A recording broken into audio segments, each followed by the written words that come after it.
There's so much to overreact to. In these Mondays of this particular season, we've been trying to put together like a scripted play. You know what I mean? We've been trying to like do this thing how everybody else does it. There's so many things to talk about. Let's go ahead and zero in on 5 of them. You remember we started doing this? We've continued to do this. Yeah, I think what are we going into week 14, about to wrap up week 13. I think we can get better. We should have mid-season, postseason form, damn near. But also, on the flip side of that, I'm pretty proud that we're still doing it. True. This felt like something early that we were going to get sick of, and we just have continued to power through. Ladies and gentlemen, it's time for the first 15, driven by Ram. Here we go. Whenever you hit the gas pedal on a Ram truck, you're going to hear Ram. And that's what we're about to do through the top 5 headlines coming out of Week 13's NFL, Sunday, Saturday football, Friday, Thursday. You get it? Yep. Put the clock down, please. Let's get started. Number 5 headline. The jig is up, the booze are out, they finally had it. The Renegade. Shut up, you son! Put your time down! What was that all about, boys? Yeah, it happened. Run it, Foxy. They're booing Renegade in Pittsburgh. Oh, no. This guy's choking, almost dying. It was cold. Sad. Oh, mama, I'm in fear for the Steelers. They're booing their ass at home. I mean, that's happening in Pittsburgh. That's a time-honored tradition. Renegade plays. The entire city goes crazy. Babies at McGee's Women's Hospital, where I was born over there in Oakland, are standing up in their little things doing the dance. Oh, mama. That is what Pittsburgh's about, that moment. Highlights of the defense just demolishing people. It has been symbolic of what the Pittsburgh Steelers are. Steelers fans, for the 3rd time this season, playing good teams, are now losing by double scores, double digits. And they had to lead at the halftime of all of them. Okay? So these Yinzers are going to these games. Some of these things ending real late. Last night, obviously, freezing cold. You saw how cold every Yinzer was in the crowd. They have the lead at halftime in all of them. Seahawks 14-7. Remember that day? That was a long time ago. Yeah, that was whenever we were talking about maybe the Seahawks. Yep, maybe the Seahawks, by the way. And then Green Bay Packers, they were down 7-16, 16-7. The Steelers are up. Green Bay Packers go on and win by 2 scores. And then Pittsburgh Steelers, 7-3 at half. 7-3. 3 points. This is good. Yeah, he's good. This is Pittsburgh. Josh Allen. This guy's ass. First play of the second half, Bosa says, hey, Aaron, don't break your nose. Bang. Strip sack, have the whole thing. Game changes completely. Pittsburgh Steelers fans are sitting there wondering, what the hell were we thinking when we bought into this team winning the Super Bowl this year? That is what Yinzers are thinking. That is what Pittsburgh Steelers faithful are feeling. And when Renegade's getting its ass booed, that's obviously problematic. And then you go to the end of the game. Pittsburgh Steelers fans are very good at doing things. And that is unified chants calling for somebody's ass to not be around anymore. Oh, no. Hey, did it to Tom on the Oh, no.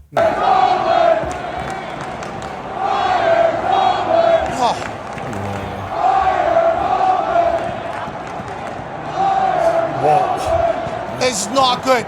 We are from Pittsburgh. We've experienced this before. Our show has actually been a vehicle for Yinzers to get their points across to the Pittsburgh Steelers ownership and the Rooney family. Canada, they were chanting, Fire Canada in Utah, on the Capitol in D.C., at Pittsburgh Penguins games. JMU. Once at JMU, they were chanting it. 20,000 plus were chanting it. Whenever Yinzers find something that they're all unified upon and they've given up, they're going to let that be heard a lot. This chant started there.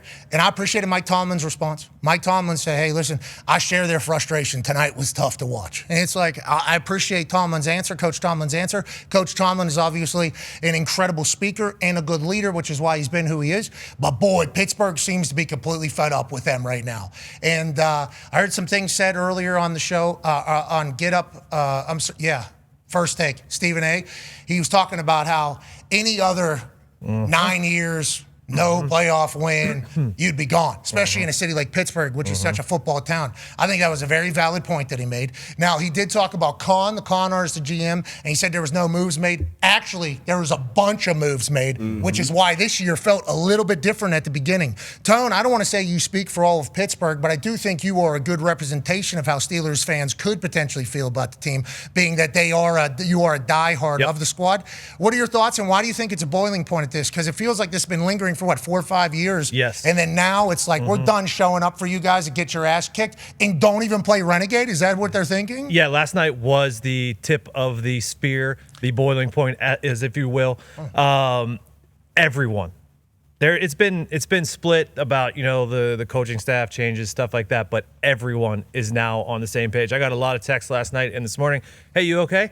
Yeah, I am. Because everyone's on the same page now, okay? We can't have this anymore. 9 years without a playoff win is absurd. 3 playoff wins in the last 13 years is absurd. Yeah, they've got 21 straight seasons without a losing season.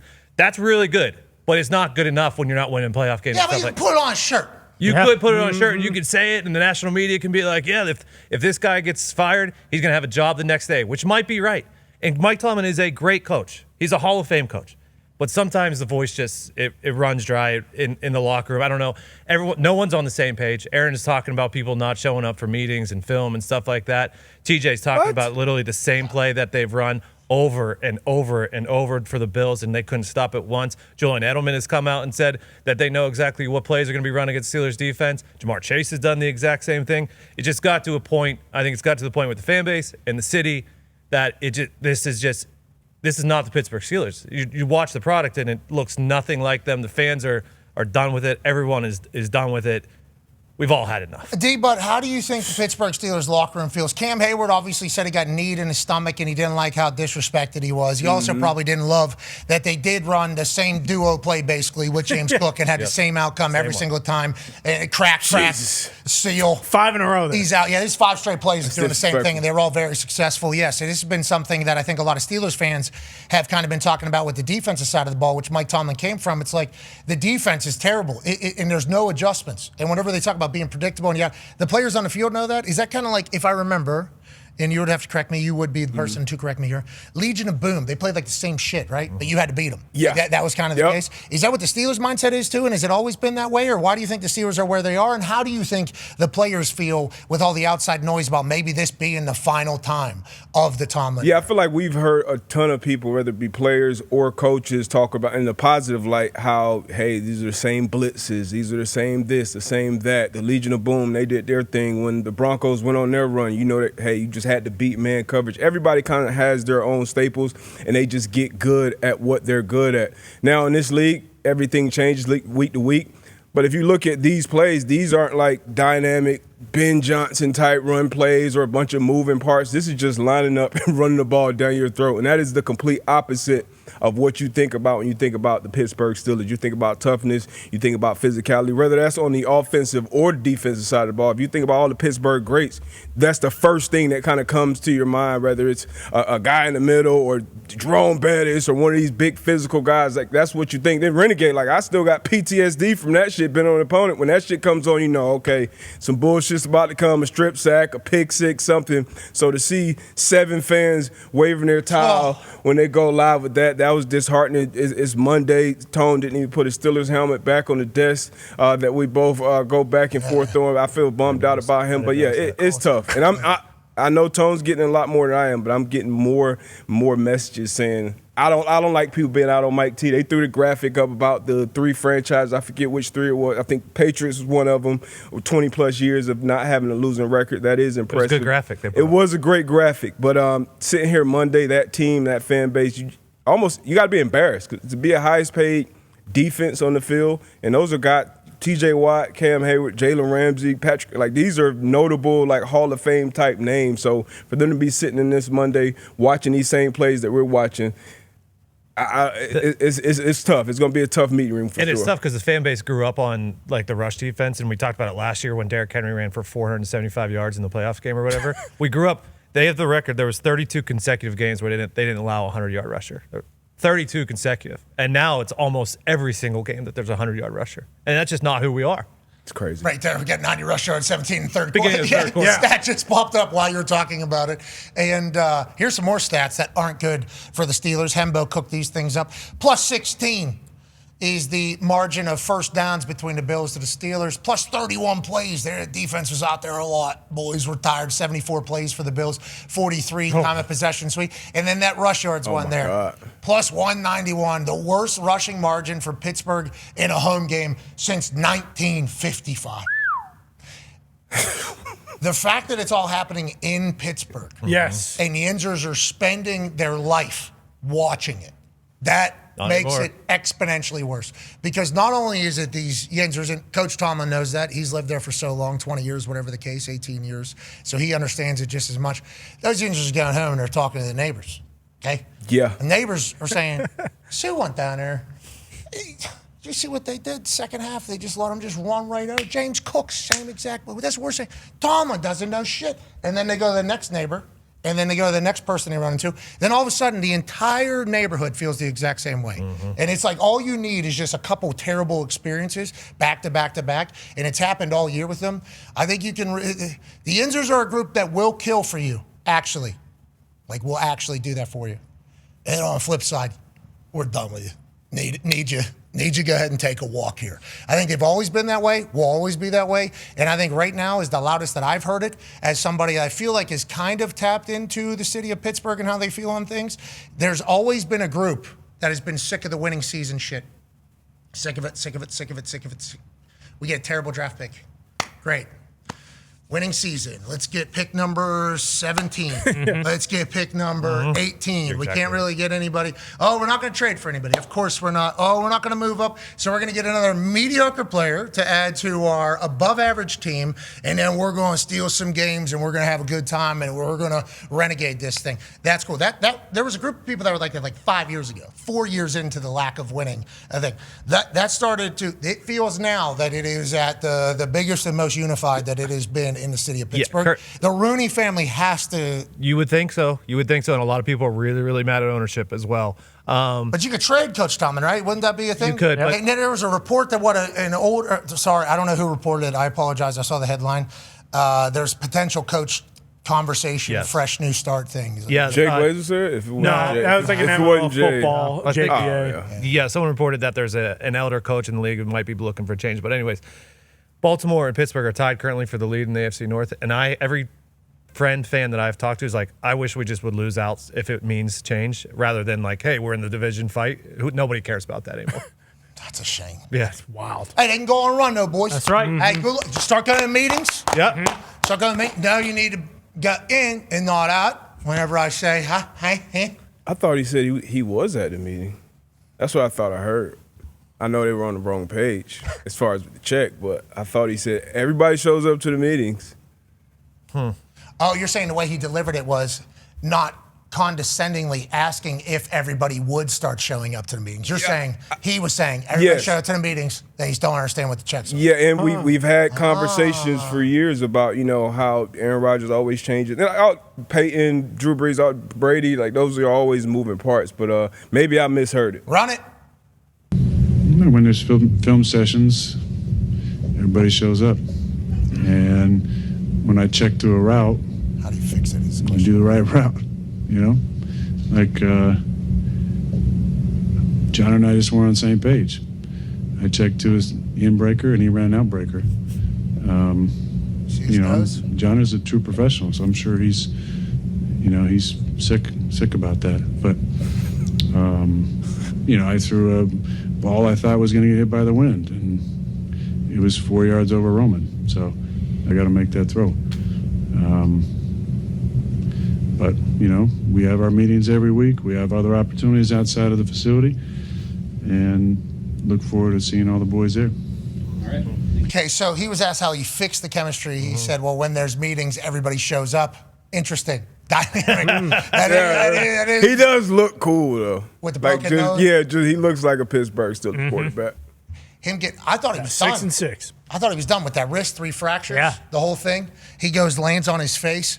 Everything's busted. I assumed he hurt this one again. Yeah, probably. I assumed he somehow hurt this one again or whatever the case is. Then he comes back, bandaged up thing, still taking the thing off, by the way, between everyone.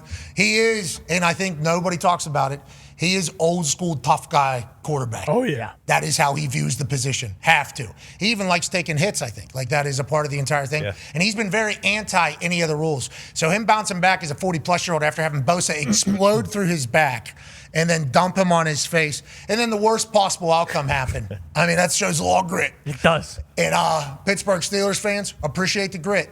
Need to get some wins. We're done with it. All right, let's go to number 4 headline from the NFL Sunday slate. 10! 2 teams with 10 wins.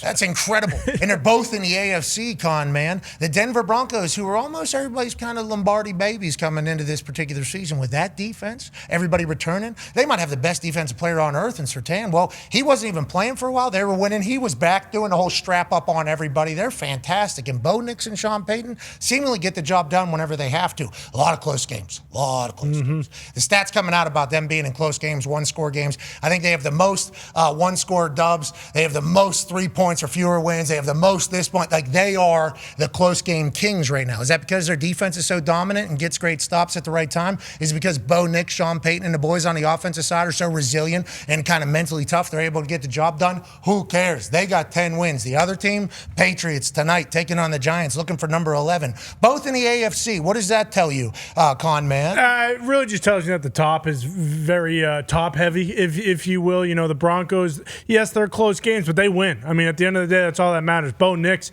he's coming alive. I mean, he beats the Chiefs, goes on the bye, and then he throws for 320 on Monday Night Football. And yes, it's the Commanders. You can say, well, they shouldn't be barely beating the Commanders in overtime. Marcus Mariota is a hell of a quarterback. I mean, we saw that last night. He led them down when he needed to. They had a 3rd and 15 maybe, and they somehow got the first down. Terry McLaurin being back for them is massive. That's a 4th and goal. Absolute dot. If you watch the replay too, almost gets deflected. Perfect rub route. They almost have it here, but Nick Benito, nope, that's a touchdown. The Nick Benito 2-point conversion, he stops it. And this is exactly why the Broncos are going to be in it at the end. You know, we talk about the 10 wins and Bo Nix, and people want to throw shade on him and stuff. Their defense is good enough to win them a Super Bowl. I mean, Benito and Cooper off the edge, Moss and Surtain in the back end, and then Alex Singleton. Probably one of the better linebacker plays from the weekend was Alex Singleton hauling ass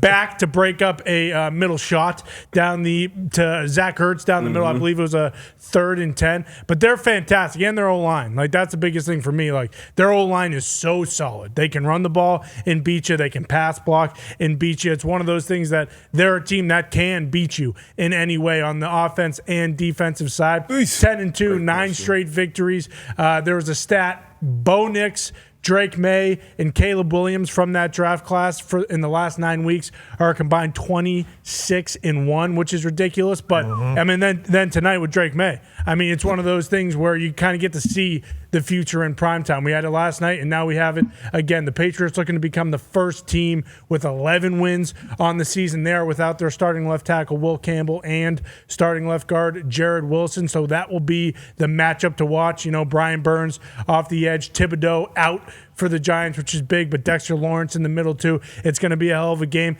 It's incredible to see that the young AFC teams are having this much success. 2-game lead in the 1 and 2 seeds, but it's just amazing to be one of those teams there. Yeah, you talk about the young quarterbacks too. Bo Nix obviously been in the same system here for a couple of years. Caleb and Drake, new systems here. Yeah. So they're only going to go up and to the right. The young boys are certainly playing Bears, obviously, in the NFC.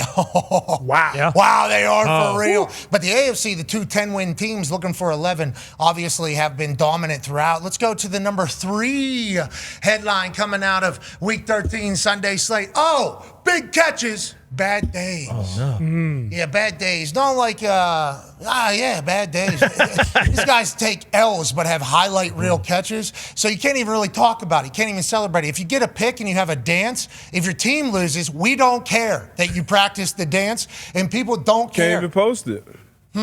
No, No, I'm saying you can't even like post it. Exactly. Shouldn't. Just read the room a little bit. But on that note, there were some guys that had highlight reel catches, but their teams lost, so we can't talk about it. Chiefs, are they okay? I don't know. Hollywood's got the touch down in Jerry World. Woo. Congrats to the Dallas Cowboys, by the way. They got to be absolutely pumped. And the Chiefs, who are they? What are they? We don't know. After they beat the Colts, thought, whoa, the phone. They might be all the way back. Then they lose the Cowboys. It's like, are the Cowboys the best football team in the NFL? The Chiefs still have it. We shall see. Indianapolis Colts on a 2-game slide. Don't love it. Maybe talk to C.J. Stroud here later today. Alec Pierce, absolute weapon and a dog, has become much better for the Indianapolis Colts this year on being a deep threat. A lot of moxie. I assume somebody's going to pay for him in a huge, huge way. And then let's talk about Burks. Burks, baby, number 13 in the corner. Marcus Mariota. Give him a shot. One-handed. How you doing? Now, people said he was a bust, D-Butch. And now he's got Mariota throwing him absolute mosses over mosses. Unbelievable catch. I mean, Riley Moss, that's as good as coverage you can have on that type of play. You just got to look at your coach, look at the sideline, and say, hey, they get paid too. Phenomenal catch on prime time. You know, reminiscences of OBJ on Sunday Night Football. I saw the 13 for 13 tweet from OBJ. And congrats to the Broncos get a big-time win. Once again, these are all losing teams, all these highlights. But speaking of, Chargers do their thing to the Raiders. Brock Bowers. Too big, too athletic, too absurd. This is an O's the Mentalist type mind blower here. That thing should hit the ground. Great coverage yet again by the Chargers. Yeah. Brock Bowers doing special stuff since the day he stepped onto a football field, I'd assume, Darius. Yeah, that's unbelievable. Once again, there's nothing more you can do as a defender. Good throw by Actually, I can't even say good throw. It's a back shoulder. You're putting it in a place where only your guy can get it. Just a phenomenal effort by Brock Bowers. And then friend of the program, took an L. Hey, Carolina Panthers, good football team. Carolina Panthers are good football teams. You know who's a good football player? Puka! Give me that! That's very reminiscent of the Odell Beckham Jr. reach, one-handed snag as well. Having to battle off a hand in there and then bring it in and cradle to the body with the control to be able to keep it off the turf. That's an incredible catch by Puka Nacua, who might be the next one. Honestly, he might be the next one, and whenever it comes down to it, 2-3 years from now. Unguardable. Matt Stafford, obviously, he had a couple turnovers this game, but this is one of those situations where, hey, my guy's out there, I'm going to throw it up, give him a chance to make a play. He went up there and made a play. And this was a point in the game where you thought, okay, the Rams are figuring it out. They may come back and win it. But like you said, the Panthers are a very good football team. Are we sure Puka's the same player, though? Because he ran out of bounds yesterday. People are sending me a couple tweets about that. People are saying he broke a tackle, little off balance, full speed, couple guys here, steps out of bounds. Then he comes back in, though. I think he maybe just lost his balance. But there was people saying Puka Nacua ran out of bounds. If he did run out of bounds, Puka, I'd like to let you know, yes, let's do more of that. Let's do more of that. We don't need to pick up an extra 3 feet when we already got 17 or 20, brother. Okay? And if it's going to save it, let's do that. Now let's go to the number 2 headline coming out of the weekend. The dogs were barking.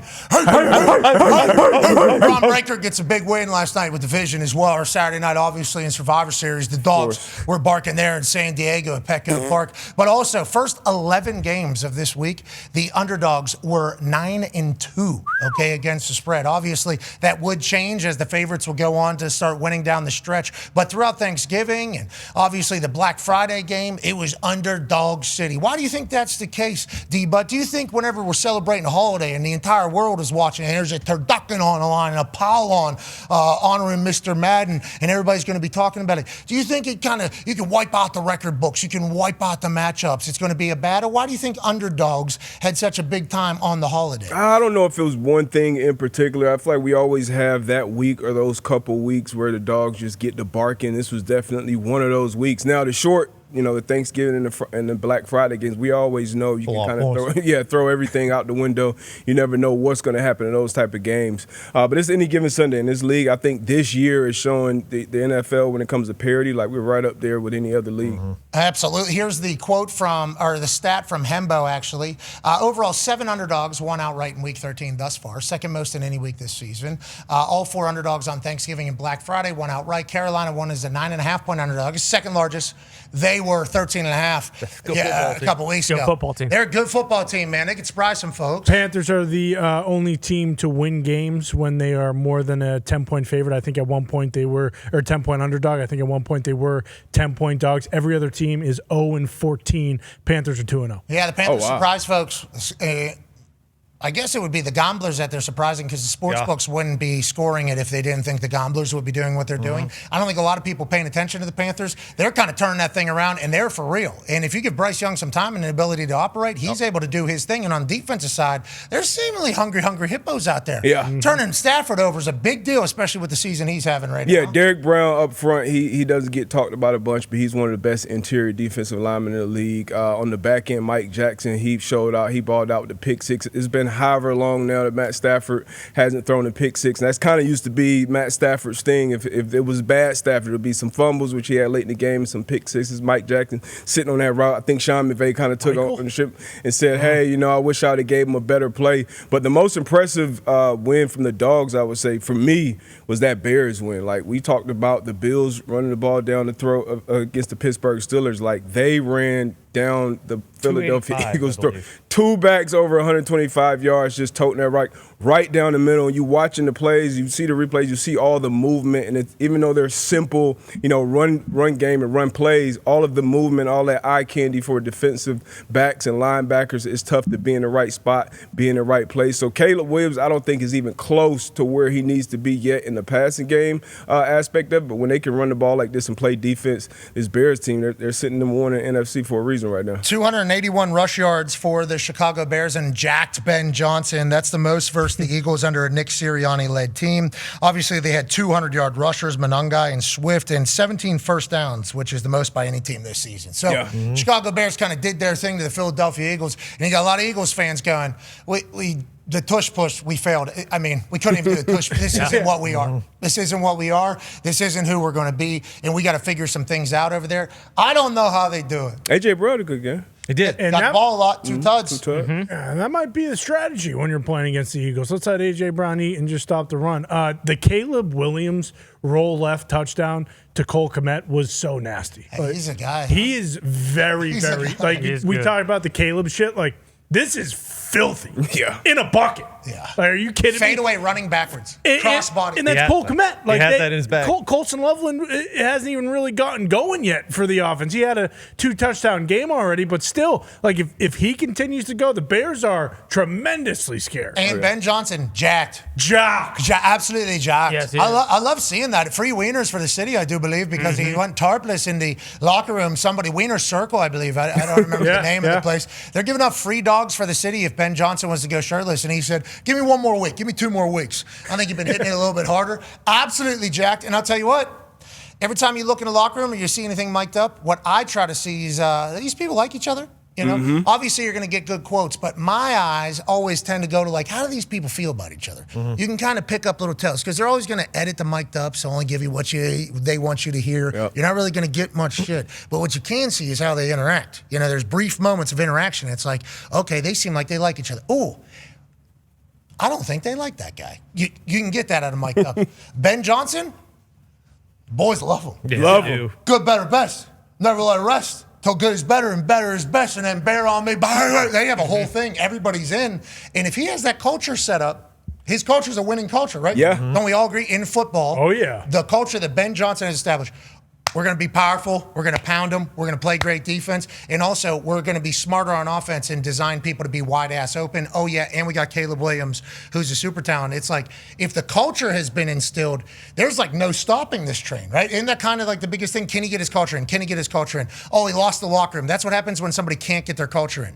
Ben Johnson is a hard-ass, allegedly, accountability-driven, and he's got his culture in play already. And it's very obvious whenever you see all the mic'd ups and the cameras behind the scenes. Yeah, and you got to get results too, especially in the big boy league, the National Football League. You have to get results, and that's how you get the real buy-in from the vets and the young guys. Because we've seen coaches go to certain places and try to be a hard ass and it not work. And I think mainly because it doesn't have the results. So getting these results, and this shows you, man, whatever it takes.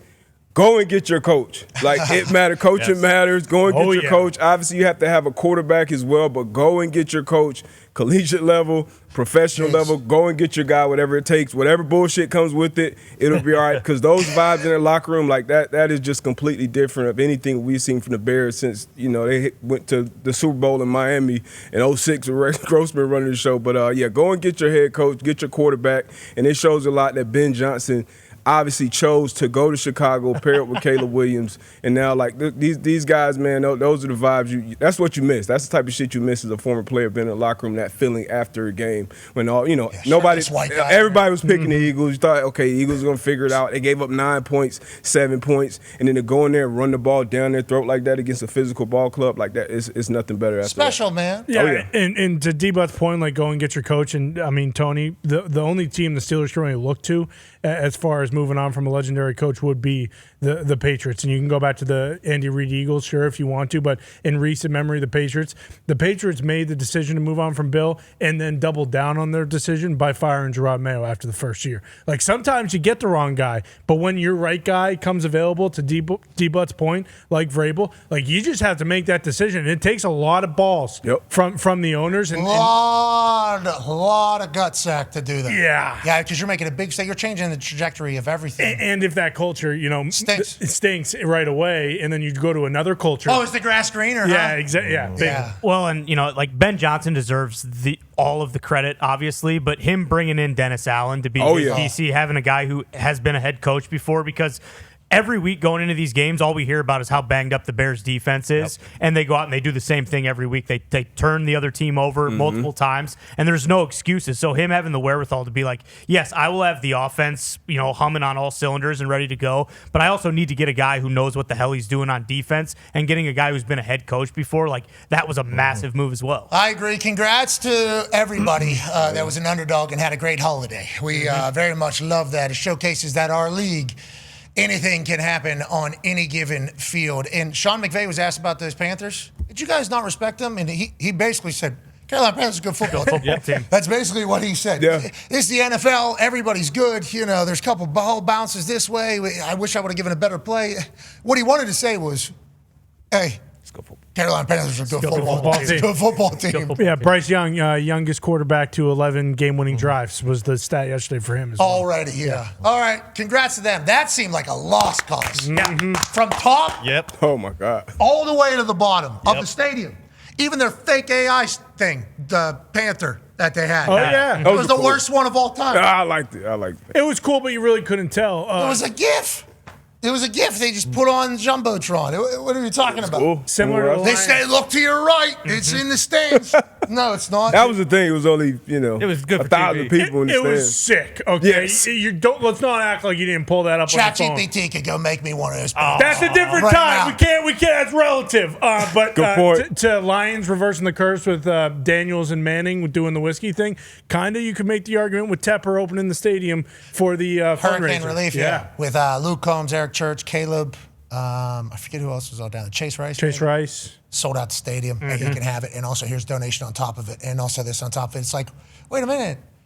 Did the Grinch's heart grow 3 sizes? Yeah, flipped the whole thing. It really did. Remember when he was going into restaurants? Yeah. Like, hey, take that sign down right now. I ain't firing anybody. Smack the guy's hat off his head. And then he had his ice. Yeah, the ice on the fan. Yeah, I ain't doing this. Get the hell out of my face. Menace. And he was a menace. He was an absolute menace. And then he opened up the stadium. And then he said, you know what, geez, I got to step back a little bit.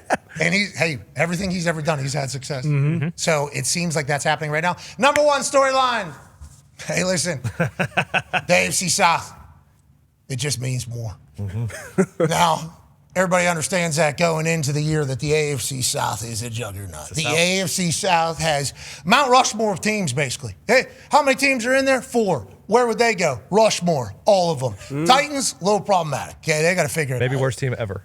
Could potentially be. They are exactly what we were just saying about the Carolina Panthers, and there's been some other teams that have been in this position since our Texans at one point were in this position. Oh, yeah. Whenever we were kind of doing Raiders this live not show. too far off. Yep, they're seemingly heading that way potentially, but they got Tom Brady there, so we assume that he will figure it out and everything like that. But the Tennessee Titans got a lot to figure out. Cam Ward, I think, has all the talent in the world. If you put nothing around him, will you ever be able to accomplish anything? We have no idea. But the people of Nashville are great football people. So, hopefully that'll come together because Nashville and football being great would be fantastic and has been fantastic. But they fired Vrabel. Vrabel now maybe coach of the year with New England. Lady doesn't even show up at the firing of the thing. I mean, there's just a lot with them being bad. Jaguars, though, don't look now. Liam Cohen's got them rolling. Go football team. D'Amico Ryans, Houston Texans, well, they just get a huge win. Let's go football team. They get a huge win in division in a difficult place to play. Now, the AFC South, though, everybody has to still play everybody. Okay, Colts still have to play Jacksonville Jaguars twice. We have to play the Houston Texans one more time. Every divisional game for the Indianapolis Colts has come in the final quarter, basically, of the NFL season. Remember when we were the hottest team in the NFL? I do. Yeah, there was no division games then. All the division games are right now. And guess what? Our quarterback has a fractured fibula, which I didn't even know what the fuck it was. And I looked it up. That thing's right here. That's a very vital one. Bone's connected. Yeah, you do. That came out of nowhere. Saw him on injury report. Whoa. What's going on here? Nothing. No, okay, it'll be good. He's still playing. See him on the injury report again. It's all good. What's going on here? Nothing's going on. Then I see a video from Romeo Boyd. Ooh. He's doing. Yeah, Big Ben. He can't even move. Put him in a boot. What's he doing? He's all right. He broke his leg. He'll be fine. Well, at least you have AR as backup, right? Oh, no. He hurt himself warming up. Yeah. Well, at least non-division games for the Seahawks and the Niners. Yeah, a couple cupcakes. Yeah, it's easy road here for the Indianapolis Colts. Wow. I don't know if this was Roger Goodell or who I it didn't was. see that. We've been through enough. But on that note, Tough sketch. yeah, and listen, CJ, I mean, this guy, I don't know what his problem is. He's throwing a ball basically like this. 30 yards down the field, right on the money to somebody every single time. It makes no sense how good he is seemingly every time he steps foot into our building. He is everything that you would want your quarterback to be when he's in our building. Now, our defense made some plays. Even got an interception, did a dance. It was sweet. We did a lot of good things. Alec Pierce made some plays. But inevitably, in the end, the Houston Texans beat the Indianapolis Colts. And it wasn't just the Houston Texans, might I add. It was also the refs. Okay? It was also the officials. Bullshit. Listen, they put ass in these officials are ass. Okay, that is what these particular refs did. This is a delay game. Okay, it's 3rd and 15. Obviously, field goal range. So 16-13, we assume Kaimi Fairbairn will make the kick, maybe. Okay, so obviously a delay of game. So they should have had to play. Then we get a phantom defensive pass interference call. Okay, So bad. so play shouldn't happen. Okay, and now what? Oh yeah, pass interference on who? On that? And then the ref is literally standing right behind it. He had good eyes on this thing. I saw him. This is right down our thing. He calls defense pass interference. Obviously, they get a first down. Okay, sweet. This should have been a field goal. Instead, end around. Collins, touchdown, Texans. All of a sudden, it's 20-13, right? Well, that would be if they hit the extra point. Well, let's go to the extra point. Yeah, he misses it. Okay, so it doesn't even go in. And this guy, yep, it's good, right? That's what we're doing. So this is all within a span of like 4 or 5 plays. So whenever you talk about an entire building just getting the you suck chance out of them as aggressively as possible, you're talking about in this exact moment. It was absurd, and it was back to back to back to back. And it's like the Houston Texans defense is phenomenal. Okay, yeah, there are some Texans fans in there. The fans are also great. CJ Stroud. What the hell? Oh, no. Is this real? They had to change the name? Brandon Alvarez. I do not. Oh, no. Wait, when they do that? I told X they can't do this. I told her, hey, excuse me. This is not allowed. AI is getting out of control. Oh, that's not real. I don't think. No, that's not real. Okay. Were the cranes already going up when you guys were leaving yesterday to do this? Or That is not real. That is AI. It is not actually It the looks Stroud. real. Wait, really? Brandon Alvarez said he took the picture, right? Then he said, no. Damn, Pat responded to a pic I made. Oh, yeah, it's fake. It's not fake. Oh, okay. Wait, but did he make it in like with his Like camera? He was the foreman. Yeah. No, he was on the thing, and he was doing it. Because every time He CJ wasn't in the plays, helicopter? he did not. That is not. It's called the Loud House. It is not called the Stroud House. I'm done with it. But this is what happens when CJ plays against us. Seemingly always wins. And with the Indianapolis Colts quarterback situation being what it is, we're in trouble because a big part of Danny Dimes' offensive contributions is the fear that he can outrun you, which he can. Hey. White boy got a little motion whenever he was running. Yeah. Danny Dimes, he kind of looks like a nerd, acts like a nerd, everything like that. He's big, strong, powerful, fast boy. Over rush yards. Over rush yards every single game. That's a massive part of his game. There really isn't much fear of that right now, I don't think. And Houston Texans' #1 defense, that was not the right team to have to play against with that. They are. They hunt. They do. they Boy, do hunt. I actually thought a couple different times, these fans have to hate watching these games. Their defense is so good. This is ass. Like your offense, you're here for the offense. You show up and your offense is going to be ass against this team. So you just got to sit there and be, oh, all right. Maybe next time. All right. This is getting kind of boring, isn't it? Boo! We need to start doing some stuff. Boo! It's like, well, this Texans defense doesn't let you. They are very good. And the Jacksonville Jaguars, very good. And the Indianapolis Colts, we're trying to hold on right now. We are trying to hold the hell on right now. We got a tough road down the stretch.